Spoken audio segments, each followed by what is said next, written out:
por acaso você tem interesse de aprender inglês, aquele inglês do dia a dia que o americano fala, tá cansado de tentar aprender inglês sozinho e nunca dá frutos, e você, além do mais, não quer passar 5 anos estudando numa escola de inglês. Para você que tá nessa situação, Lício Alvino, um americano que morou 5 anos no Brasil e fala fluentemente português, vai te ensinar a falar o inglês que ela fala no cotidiano. E o melhor, por um precinho que cabe no seu bolso. Gostou?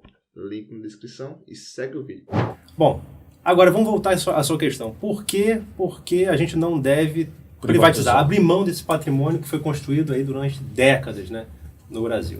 Justamente porque a Petrobras é a garantia para se abastecer o mercado brasileiro aos menores custos possíveis.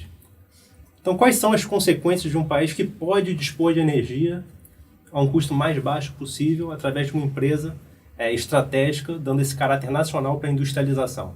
Isso aumenta a produtividade do trabalho, isso dinamiza a economia, isso possibilita o crescimento econômico, porque para crescer economicamente você precisa consumir mais energia. O consumo energético brasileiro, em termos per capita, né, por pessoa, né, é um consumo extremamente baixo, em termos de energia. Ainda é muito baixo, quer dizer, um americano gasta quanto de energia por cabeça? Olha, é 6, 7 vezes mais do que o Brasil. Isso é um sinal de que o Brasil é pobre, mas que tem um potencial aí. Exato, e tem uma correlação, quer dizer, quando você... O desenvolvimento humano, por exemplo, medido pelo IDH, quando você analisa os países e os seus índices de desenvolvimento humano, você percebe claramente que quanto maior o índice de desenvolvimento humano, maior o consumo per capita de energia. Então, por exemplo, se o Brasil almeja ter um padrão de vida do país que tem o maior IDH do mundo, que é a Noruega, por exemplo, a gente precisaria consumir 5 vezes mais. E a Noruega tem empresa de petróleo? Tem. E é privada? Não. Aliás, as maiores empresas de petróleo do mundo, né, são integradas, né, esse conceito de integração, e são estatais. Das 5 maiores empresas de petróleo do mundo, 4 são estatais. E das 20... Das 5 maiores companhias de petróleo do mundo, 4 são estatais. Exato. E das 20, são 13 estatais. Das 20 maiores, 13 são estatais. E com uma tendência de aumento da participação das estatais, porque as empresas estatais elas têm demonstrado maior capacidade, maior eficiência na reposição das suas reservas e na sua atuação integrada. As companhias privadas do petróleo, que já foram muito importantes, aquelas famosas 7 irmãs, e que hoje não são mais 7 porque estão se fundindo entre si e tudo mais, elas têm perdido importância relativa ao longo do tempo. Elas não têm sido capazes de repor as suas reservas na medida em que são consumidas e também não têm sido capazes de se manter a sua participação relativa nas demais atividades da cadeia de valor do petróleo. As empresas estatais são cada vez mais importantes, tanto na exploração e produção, quanto no refino, na petroquímica, em toda essa atuação integrada. Então, o Brasil, dispondo da Petrobras, ele dispõe de uma vantagem comparativa. O Brasil, dispondo do petróleo do pré-sal, para o seu desenvolvimento, ele tem uma vantagem relativa. Aumento da produtividade do seu trabalho, crescimento econômico e possibilidade de desenvolvimento humano. Desde que a gente saiba usar o nosso recurso em nosso benefício. Vou fazer uma pergunta de provocação. Que tamanho é a riqueza do pré-sal até aqui? Que a gente imagina que já está aí ouvindo a conversa. Essas estimativas aí, o pré-sal ainda não é totalmente conhecido. Isso. Ainda não é totalmente conhecido. Quer dizer, você tem campos gigantes e supergigantes que estão sendo aí delimitados e conhecidos, etc., né? Você tem alguma coisa aí da ordem de dezenas de bilhões de barris descobertos, mas o potencial, ele pode ser ainda maior. Quer dizer, agora a pergunta que eu acho muito importante é a pergunta do uso que a gente tem que fazer do petróleo do pré-sal. Muitas vezes tem uma perspectiva, tem uma visão que até é o senso comum, de que a riqueza do petróleo do pré-sal ela vai se dar com a sua produção o mais rapidamente possível, inclusive pensando em exportação de petróleo cru, por multinacionais estrangeiras. Agora, isso nunca aconteceu. Quer dizer, nenhum país do mundo que tenha petróleo ou que tenha outra riqueza similar, estratégica importante, nenhum desses países pôde se desenvolver pela exportação de petróleo cru por multinacional estrangeira. Não existe nenhum exemplo no mundo de um país que tenha recursos dessa natureza e que tenha se desenvolvido a reboque da exportação desses recursos por multinacionais estrangeiras. O que o Felipe está dizendo, vale a pena repetir. Nem um país do mundo se desenvolveu, tendo potencial de uma riqueza como o petróleo, se desenvolveu exportando petróleo bruto, sem elaboração industrial, refino e outras aplicações, nenhum país do mundo. E eu poderia dizer que o que essa gente está planejando é exatamente isso. Aliás, o que já estão fazendo. É isso que já está acontecendo. É isso que já está acontecendo. Agora, em 2019, a perspectiva é que o Brasil tem uma exportação líquida de petróleo cru, quer dizer, a exportação descontada do que é importado. Sim. A exportação líquida de 1 milhão de barris por dia de petróleo cru. 1 milhão de barris por dia. Quanto é que nós estamos produzindo? Nós estamos produzindo, o Brasil como um todo, né? O Brasil como um todo, alguma coisa entre 2,5 milhões e 3 milhões de barris. Ou seja, nós estamos praticamente entre 1/3 e a metade exportando sem elaboração. Sim. Isso num crescente, quer dizer, isso num crescente com a participação das multinacionais também cada vez maior. Sim. Então, o primeiro ponto é esse, nenhum país se desenvolve exportando petróleo cru por multinacional. No caso do Brasil, para que a gente atinja um padrão de consumo norueguês, que é o uso do petróleo que traz o desenvolvimento humano, a gente teria que consumir 5 vezes mais do que a gente consome hoje. 5 vezes mais. Ou seja, o petróleo do pré-sal são grandes volumes, mas as necessidades não atendidas da nossa população são maiores.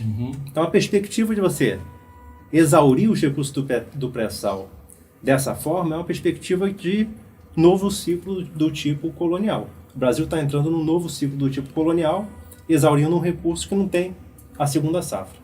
Então, veja, o Brasil está na contramão, exportando cada vez mais petróleo bruto, e como o nosso consumo aqui embaixo, ainda que tenha muita crise de gasolina, óleo diesel, gás de cozinha, também de alguma forma cresce, ainda que só pelo crescimento da população, enfim, nós estamos então importando do estrangeiro os produtos trabalhados, os produtos elaborados, gerando emprego lá com o dinheiro do cabo que bota gasolina aqui.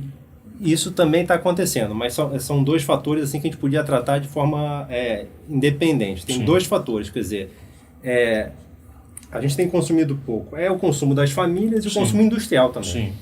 O principal que promove o desenvolvimento é o consumo industrial. Então, isso. É evidente que com a melhora do padrão de vida das pessoas também vai haver aumento do consumo das famílias e isso é bom. Mas o aumento do consumo industrial, esse sim é crucial para que a gente tenha uma cadeia industrial complexa, diversa, que é emprego de qualidade, tanto na indústria quanto nos serviços para essa indústria e tudo mais. Então isso, a disponibilidade do petróleo e o uso do petróleo possibilita que isso seja feito. Né? Agora, isso também está acontecendo, quer dizer, essa questão da importação dos produtos refinados tem acontecido por conta da política de preços que a Petrobras adotou desde outubro de 2016 com o Pedro Parente. Eu quero esmiuçar bem isso. Exato. Então, esse é um fator que é um agravante. Né? O agravante que a partir de outubro de 2016 a Petrobras passou a praticar o chamado preço paritário de importação. Então, apesar de produzir petróleo no Brasil, ter capacidade instalada para refino no Brasil, petróleo brasileiro, a Petrobras, uma empresa estatal do Brasil, apesar disso, se arbitrou um preço alto, mais alto do que o preço internacional, vamos dizer assim, do Golfo do México lá nos Estados Unidos, um preço paritário ao que se importaria, quer dizer, então é o preço que se paga numa refinaria do Golfo dos Estados Unidos, por exemplo, mais o custo de internação, os lucros dessa operação, né? As margens de risco, etc., os seguros que se paga, tudo que se... E o dólar também? Tudo impactado pelo dólar e pelo preço do petróleo no mercado internacional. E se cobra, quer dizer, a Petrobras passou a cobrar da população brasileira aqui o preço desses derivados paritários como se eles estivessem sendo importados. Certo? Como se eles estivessem sendo importados. Explica isso de novo. Quer dizer, eu entendi bem, mas isso para uma pessoa de boa fé entender... Não é razoável. O que ele está dizendo, ele próprio vai dizer de novo, vou pedir para ele repetir. Mas veja bem, o petróleo é a base do preço da gasolina, do óleo diesel, do gás de cozinha, enfim. E o Brasil tem a Petrobras, que pertence ao conjunto do povo brasileiro, que produz petróleo aos seus custos em real. Pois o que ele está dizendo, Felipe Coutinho, é que a partir do golpe, né, com a posse do Michel Temer e a presença do Pedro Parente aqui dentro, na Petrobras, aqui dentro não, que aqui é a Associação dos Engenheiros, lá na Petrobras, o Brasil não está mais cobrando do povo brasileiro o preço do petróleo que nós produzimos. e sim o preço da especulação internacional em dólar. Está começando a entender por que você está pagando quase R$5 na bomba? Está começando a entender, meu irmão caminhoneiro, você que fica pegando corda aí dos malucos que nos governam e achar que o óleo diesel está caro desse jeito porque alguém meteu a mão, roubou na Petrobras, isso é o que estão te dizendo, a razão é essa daqui, ó. Estão te cobrando o preço, ao invés de ser o preço da Petrobras, estão te cobrando o preço internacional. É assim? Nem internacional, é o preço paritário de importação. Porque se fosse o internacional, seria mais barato. Ainda seria mais barato. Mais barato. É o preço paritário de importação, quer dizer, o preço internacional, que é o preço, por exemplo, no Golfo do México. As refinarias americanas que competem com a Petrobras, sim, elas ficam ali no Golfo do México. Se você pega o preço internacional, por exemplo, a gente poderia dizer que o preço internacional é o preço dessas refinarias, né? Vendido lá nos Estados Unidos. Então, o preço dos derivados vendidos nos Estados Unidos é mas o preço que se cobra pela Petrobras desde outubro de 2016 aqui nas suas refinarias é esse preço internalizado. Então, você internaliza. Piora, sim. Então é mais alto, né? Então é o preço mais basicamente que um importador tem. Ou seja, se subir o preço lá fora e se subir o dólar, os dois vão para o preço da gasolina. Ainda arbitra o lucro dessa atividade de importação, por exemplo. Ainda arbitra o lucro. E quem é que está levando esse lucro? No caso, quando a Petrobras passa a praticar esses preços, o que acontece? O diesel da Petrobras, que é o principal produto das suas refinarias, fica encalhado na refinaria da Petrobras. Fica encalhado, porque é um preço relativamente alto que viabiliza o negócio dos importadores. Olha isso. Os importadores passam a ter facilidade, ter lucro nessa atividade de importação, riscos muito baixos, porque a política de preço passa a ser essa, passa a ocupar o mercado da Petrobras. Até 30% do mercado do diesel da Petrobras foi ocupada pelos importadores. Quase um terço, então. Sim. O diesel da Petrobras, que ela tem capacidade de produzir, como está encalhado na refinaria, ela é obrigada a reduzir a carga de petróleo. Sim. Então, com isso, as refinarias da Petrobras se tornaram ociosas. Ou seja, nós estamos com capacidade de produzir 100 litros de gasolina, de óleo diesel, e estamos produzindo quanto? Da ordem de 70. Mas, na verdade, o que acontece? A Petrobras fica menos eficiente do ponto de vista que ela não aproveita a sua capacidade instalada, o consumidor paga mais caro, a Petrobras perde mercado. Então, nesse sentido, a política de preço também prejudica a Petrobras, porque apesar dela cobrar mais caro esse preço paritário de importação por litro vendido, ela vende menos litros, porque ela perde até 30% do seu mercado para os importadores. Para o importado. Isso é um fenômeno novo? Nunca existiu isso? Existia uma parte pequena? Não, esse fenômeno, como eu estou escrevendo aqui, é uma coisa que começou de outubro de 2016 para cá. Ou seja, até 2016, para você ver a diferença que faz a política. Desastrado ou não, a diferença que faz a política. Um rumo para cá, um rumo para lá.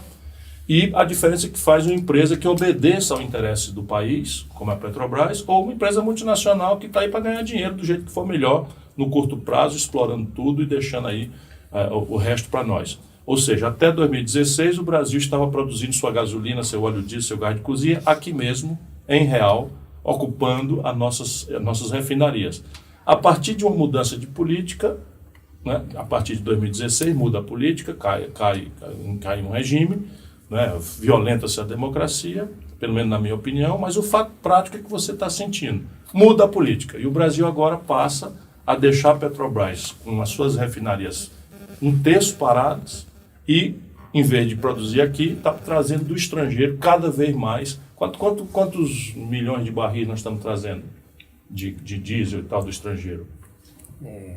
Esse número não tem de cabeça. Eu tinha ouvido em 206 milhões, mas o ano passado. Talvez está aumentando.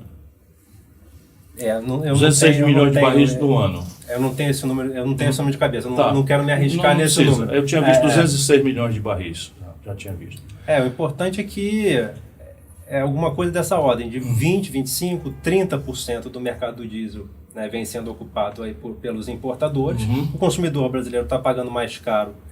E essa política de preço não beneficia a Petrobras na medida em que ela perde mercado. Ela poderia praticar preços mais baixos, como a gente, aliás, propôs para a Petrobras. Ou seja, a Petrobras, que pertence ao povo brasileiro, está perdendo. O consumidor brasileiro, taxista, caminhoneiro, cidadão de classe média que usa o carro para ir vir para o trabalho, estão perdendo. E quem está ganhando? Um grupo de interesses particulares